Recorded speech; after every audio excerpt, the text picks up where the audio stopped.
much did you sense Saturday that as that game went on, especially the second period, you started to find a little more rhythm offensively? You were starting to create a few more things. I did feel we were getting more, getting we looked more like ourselves and in more of a in sync as a group of five on the ice. And the Middlestead line was a perfect example of that. The Thompson, Tuck, Skinner line still is an example of they haven't quite found that yet, but we know when they do, it's going to be impressive.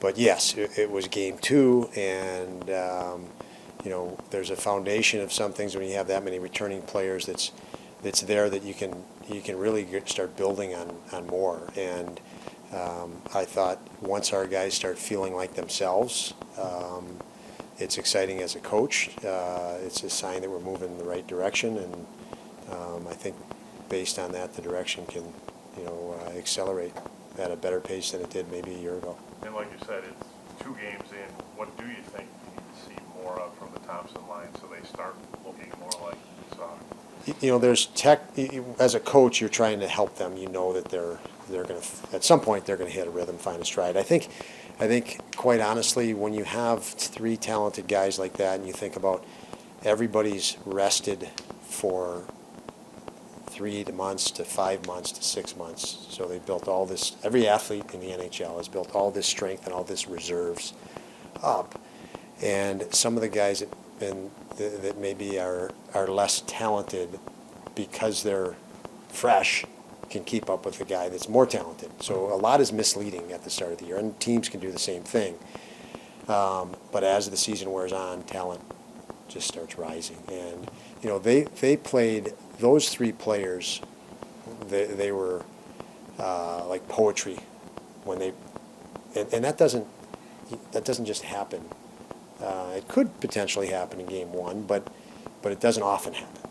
So, I think them getting games under their belt in the regular season, they can get back into sync.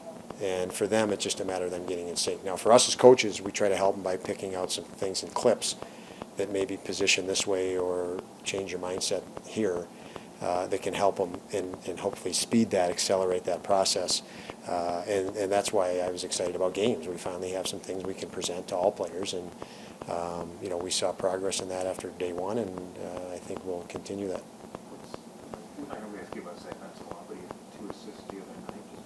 What stood out in the 2 regular season games to you? I mean, there seems to be that fearlessness is carried over. He's clearly not intimidated. I guess what stood out to you? Well, he's been great since day 1. We've all said that, and we've kind of tempered the excitement, saying, okay, the next phase is main camp, the next phase is preseason game, the next phase is then a real game, and in every situation. And I even mentioned the indicators told us that we should keep him because this is translatable in the regular season, and it's hockey sense, it's awareness, positionally sound. He has offensive gifts, but he's not a liability at all. And usually you got to send a guy to the American League or back to junior because they don't know how to defend in the NHL. They don't know how to put themselves in the right position, or the opponent on the other side is just too physically imposing for them. They need to go back and train and get a little bigger and stronger. He's addressed all of those. He has a very high compete level. He's tough to knock off pucks. He disrupts a lot of pucks at guys that are 30, 40 pounds heavier than him. He'll force them to botch the play. So those are the intangibles that showed in games 1 and 2 that were very effective. And then obviously he has the skill to convert once he does those. But if he didn't have those, he'd probably have to go back to junior if he wasn't. Again, you look at junior players and you think, are they big enough and strong enough, or are they smart enough defensively? He's got those 2 things addressed.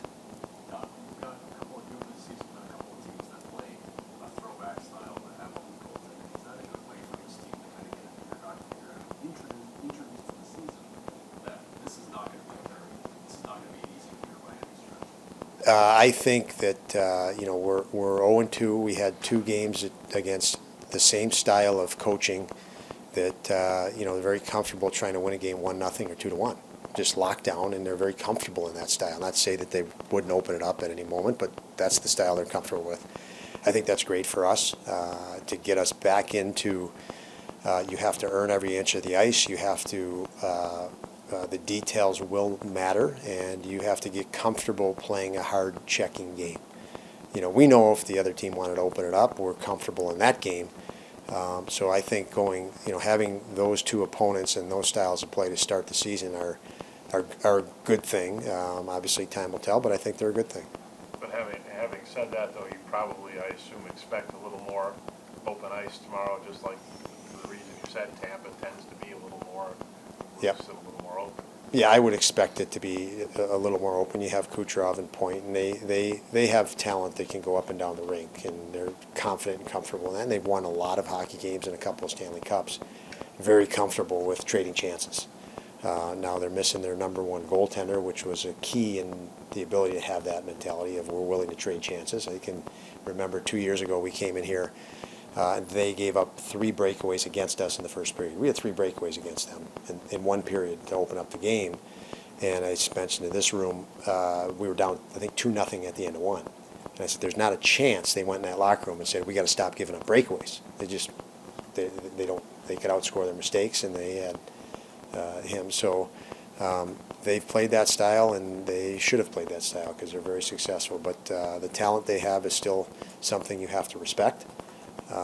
And prepare for, and we'll just prepare a little bit differently than we would have in game 1 and 2. Do you think this 4-game homestand allows you guys just to focus on other variables like the game or the film or whatever you are aiming to improve, and at least this gives a little consistency for the next week, something less to worry about? Yeah, I mean, I haven't thought much about that. I guess it's still your next game, and you're taking from your last game to try to say, okay, what can you take from that to help you with the next game, and what overall do you have to work on? So whether we're home or road, doesn't even factor in our brain, to be honest with you. Always nice to be home. It's fun to be on the road too, but it's always nice to be home, and the next one's at home. How close is Matt Savoy to being game ready? He is looking more and more comfortable. Can't tell you how close. I'll have another conversation today to see where he's at, but he certainly is progressing the right direction. There's been not been a setback, which is nice, but I don't have a time frame on him. Thanks. Thanks.